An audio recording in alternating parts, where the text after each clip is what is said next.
Good Monday morning, the first Monday, beginning of the work week of 2021. Per our calendar, this is a yeah,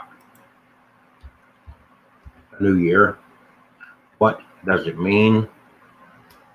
Psychological thing. But I'm talking, and something triggered me kind of this morning, and sometimes this is triggered by the seasons. First of all, starting in December, and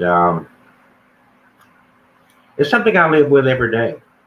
It's something that's very much a part of me, of who I am. It helped to put me in the frame of mind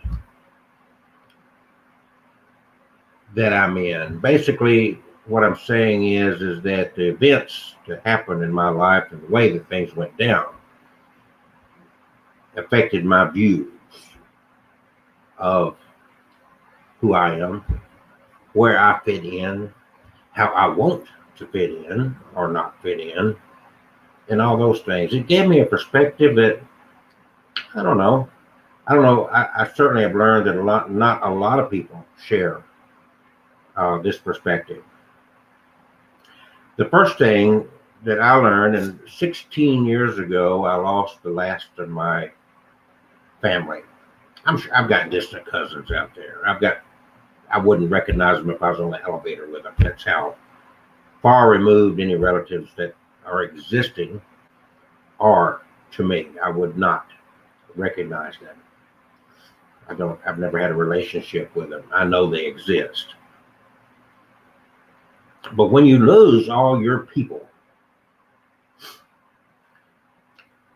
all of your people, there's no one left, period.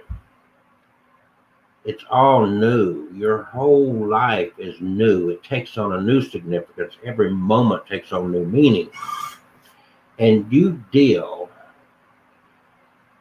very in your face with your own pending demise. You deal with your own mortality. You don't sugarcoat life maybe as you might have in other times. It's very real. It becomes very vividly HD quality real. The things that are important in life are different than what you thought throughout your life. The things you fought for, the things you strive for, all that changes dramatically. I didn't lose all my family in one day or 1 week or even 1 year. The death started in 1975 with my grandmothers, both a couple of months apart, died. And then the one great aunt that I had that we're close to, she died the same year. So 1975 was a very profound year because we were very close. My grandmothers, we didn't take a vacation, go anywhere hardly without one of the grandmothers being with us in the station wagon as we traveled up the East Coast, Pennsylvania, and New York, or to some religious convention or the other. It's always with us. So that was a profound loss. It really was. So my attitude, and combine that with my father being a small town pastor and whatnot, and his dealing in a small congregation,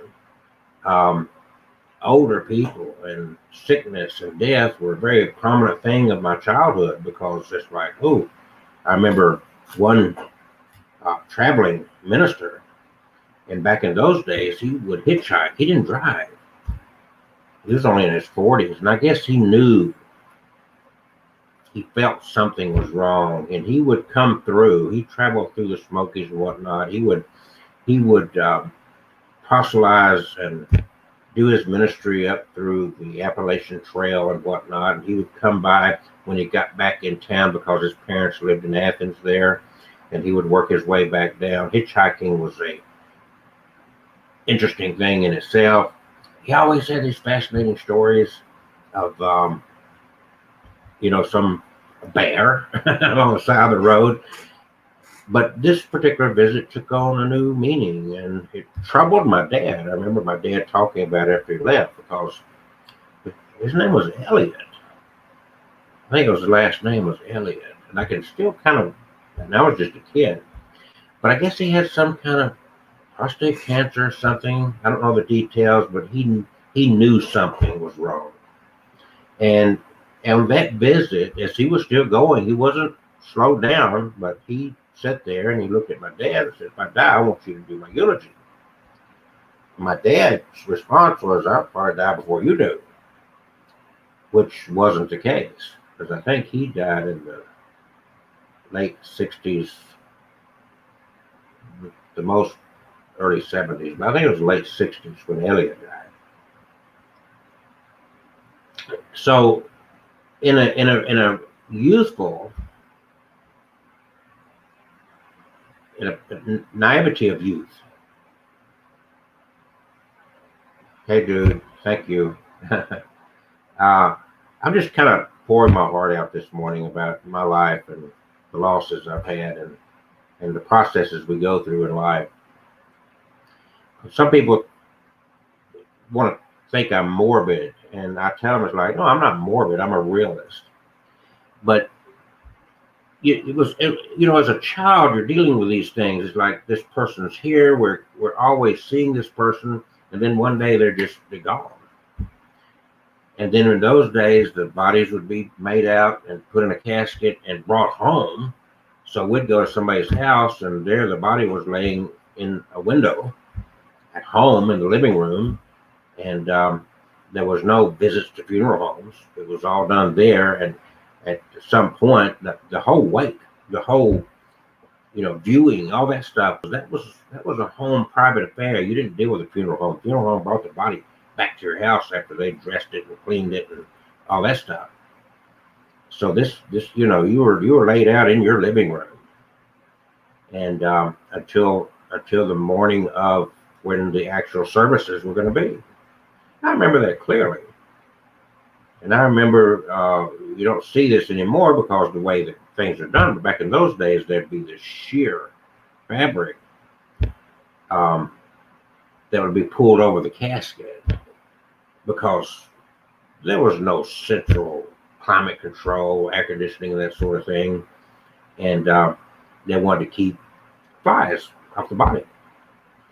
And we'd be sitting in the living room with the body, and people would be bringing in food, would be telling stories, or I should say the adults would be telling stories about, their relationship with this person and whatever. So that was very much a part of my upbringing, to be around that kind of environment.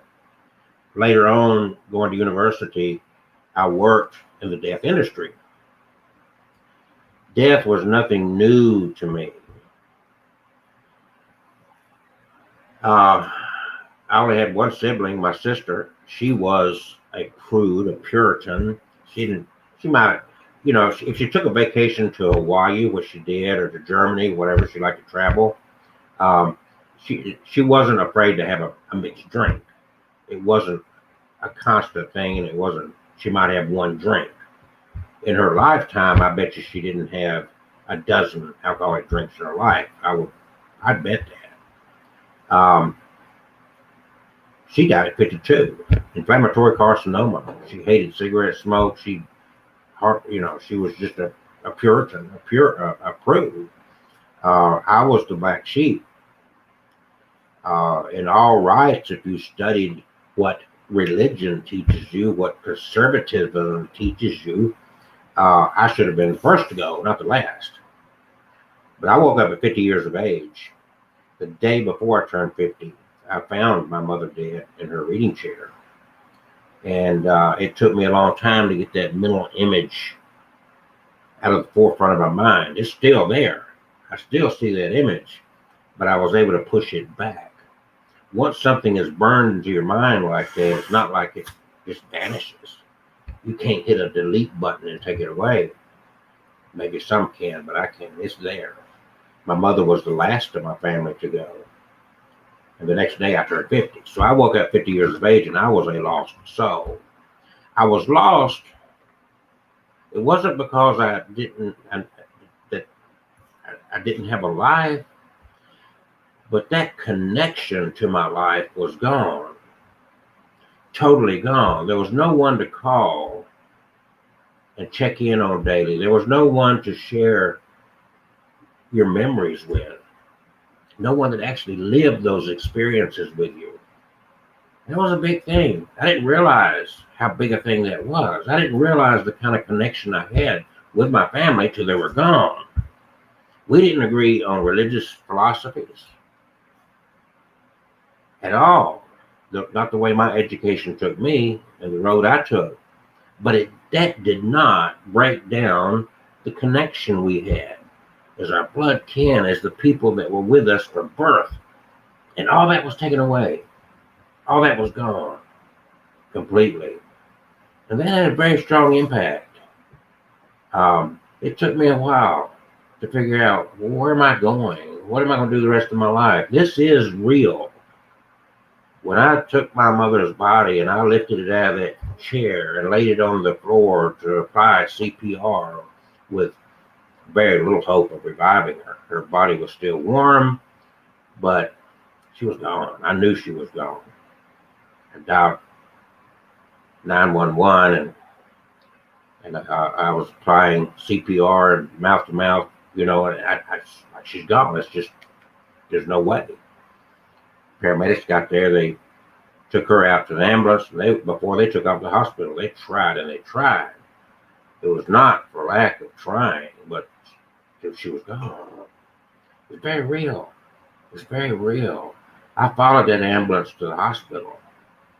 And that's not the first relative that I've been with at death. But I followed to the hospital. It's like, okay, I don't know. I'm not a medical specialist. Was there a possibility they could jolt her back to life? I did not know. I didn't believe it would. In my heart of hearts, I knew she was gone, but there's always that little bit of hope from the medical professionals. This is what they do. Maybe they got away. Maybe some chance. And I want to clarify, I didn't believe in miracles. I didn't believe there was going to be some intervention from God. Why would God come and do something for my mother that he wouldn't do for 4,000 little kids that die every day? I don't believe that. So anyway, I followed the ambulance, and they had taken her, of course, to the ER, and she was, I'm waiting. They come in and say, we couldn't do anything. Would you like to spend some time with your mother? And I thought that was odd. Spend some time with my mother. She's gone. In the funeral industry, it's called remains. That's all that's left is this rotting corpse. And the reality, that rotting corpse of a human is no different than the rotting corpse of a deer that got hit by a car on the side of the road. And I thought, that's so strange. Would you like to spend some time with your mother? That's not her. I can't spend time with my mother. That was a profound moment when I realized it's gone. This connection is gone. This is real. This is not, and you can't cover that up. You can try to cover it up with all kind of belief systems of, oh, your soul goes to heaven and blah, blah, blah, but you can't prove any of that. There's people claim to have these experiences. I've investigated this shit. I spent my life. Is there hope? Is this real? Rational thought says it's all bullshit. That's just the honest truth. It just says this is just something to provide us some comfort. How would we, out of all the species on the planet that get sick, that die of old age, gorillas die, dogs die, cats die, all of life on earth dies. Trees, plants, ants, roaches, they all die. But out of all this life, our death came about because two people ate some fruit 6,000 years ago.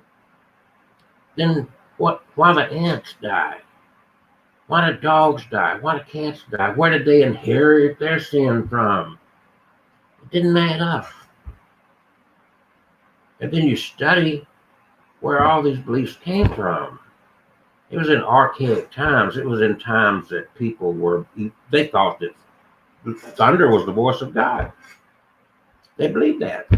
Thunder would, God's upset about something. They thought if a natural event, in fact, up until the early 20th century, insurance writers would say, act of God. Then later on in the 20th century, they changed it to act of nature. But here we are, taking writings written by men unknown, because there's no secular history of Matthew, Mark, Luke, John, Moses. Those people are there's no secular proof any of these people lived at any point. It's all Bible-based stuff. Outside of the Bible, you can't prove Jesus was real. You can't prove any of it. It's a matter of faith. If you have to have faith, that means you can't prove it. You got to just believe it. But the bottom line is that this is very real. She's not coming back. She's not talking to me. Through seances, through all kind of stuff like this, EVPs, spirit boxes.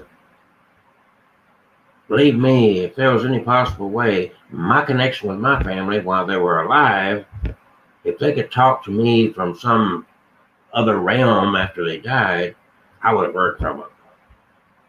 That's the connection I had with my family. But I'm not going to get into any more of the hereafter because people don't want to hear that. They don't want to deal with what happens at death. I'll only sum it up by saying you already know what death is because you were dead before you were born.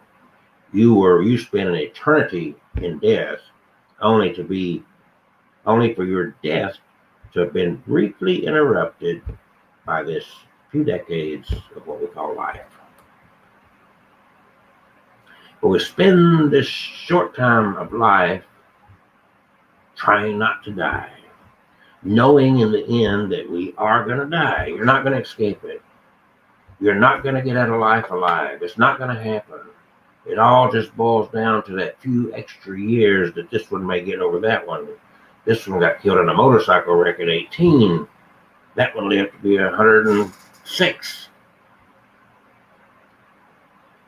At the end, it goes by very quickly. You got kids, the kids grow up, they're changing diapers one day, you're busy, you're making money, you're doing this, you're doing that. Life is just scooting along at 100 miles an hour. Then you wake up an old man, if you're lucky and live that long. I think of a song called Cats in the Cradle and the Silver Spoon. Little boy blue as the man of the moon. When you coming home, Dad? If you hadn't heard that song, very, very strong words, very strong story in that song, Cats in the Cradle, Harry Chapin. And that's what it boils down to. We lose the moments and we lose life trying to stay alive, trying to fit into a system. It's gone. It goes by. I want to improve my circumstances. I want my kids to have it better than I did. And it's all about materialism. It's all about money. It's all about stuff. You never really lived. You had a vacation. You had a few days that you took and you went on this trip. And then you had to rush back and go back to work. For what? A song, Working for the Weekend. Let me tell you what, folks, no matter what you feel about the afterlife, death is real. Aging is real. Change is real. You're not going to stay the same. Your physical appearance is going to change. The only way that people don't change much is if they invest a lot of money into Botox and plastic surgeries, and they try to deny themselves the fact that they're going to age and die. Had a saying when I was young: live fast, die young, and leave a beautiful corpse. I fucked that up, didn't I? I lived fast, didn't die young. My corpse ain't gonna be pretty. And I'm glad that I've had this life to enjoy. I'm glad that I was given this opportunity to enjoy this life. I do miss my family. With any differences we may have had religiously or otherwise, yes, absolutely. I miss my family. But it was inevitable that somebody was going to go before somebody else. There are those rare instances where maybe a family gets killed in a car wreck or a tornado. But most often, somebody in the family dies before somebody else does. So at some point, we all suffer this loss, this grief, and we're forced to keep on living. One author put it this way: that life is like being at a party and being told you've got to leave, but the party continues. The afterlife, going to heaven, is like being at a party and being told you can never leave. Balance that out. Reality. That's why we invent and create gods. That's why we invent and create these belief systems. And I'm not knocking anybody. I'm just trying to get people to think about what they're doing. Think about life. Think about what they're believing. Think about reality. Be adult. Be grown up. Accept reality. Then you can appreciate life more. Then these little bullshit things that goes on around you become less important. Then tailgating somebody on the road because they're not driving fast enough becomes not so important. Maybe the person that's driving slow is old. Maybe they're suffering. Maybe they're grieving a loss.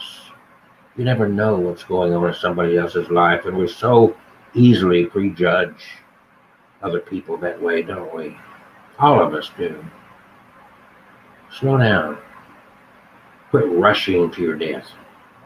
Ultimately, that's where you're headed every day. I don't care about birthdays. I don't really care about New Year's or anniversaries, because all we're doing with any of that bullshit is the countdown. 10, 9, 8, 7, 6, 5, 4, 1, bye. That's what we're doing. Of course, we paint it another way. Oh, you've lived to be 66. As if I need to be reminded. I can look in the mirror and say, I'm just 66. Ha, look, 96. Bottom line is, celebrate the moments, not the dates. You don't remember your first year of life.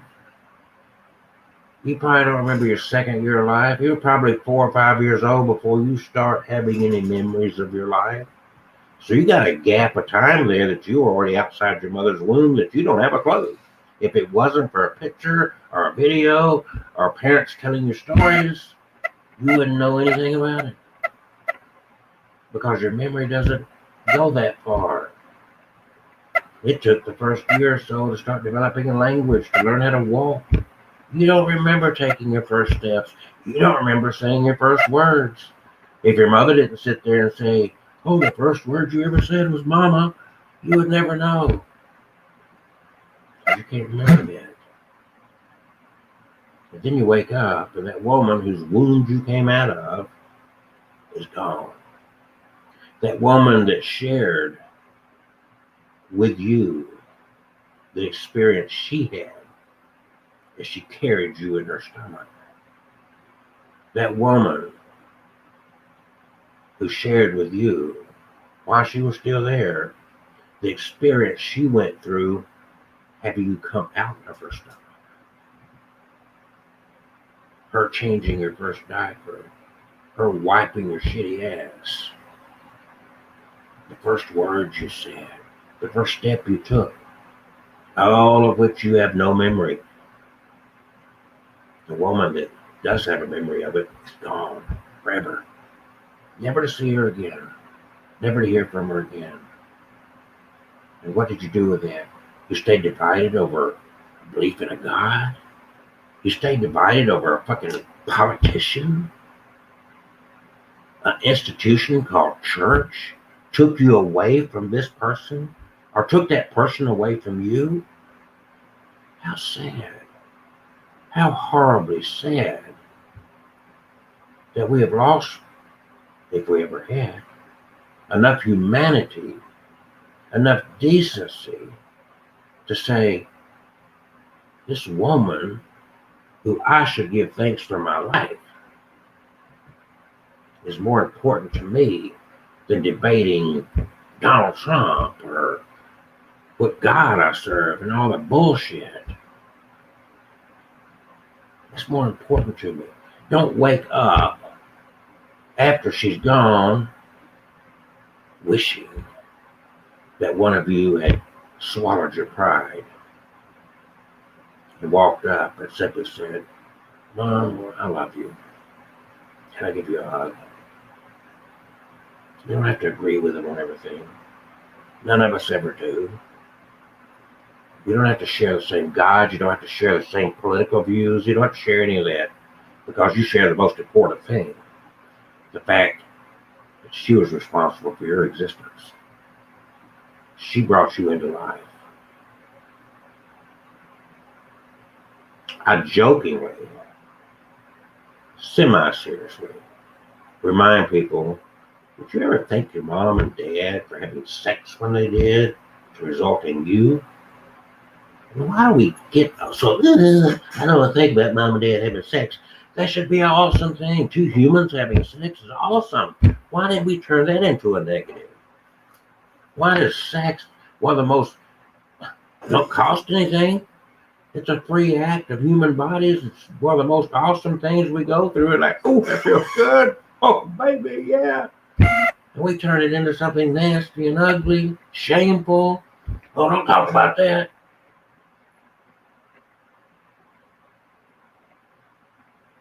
That's what religion does to us, you know it?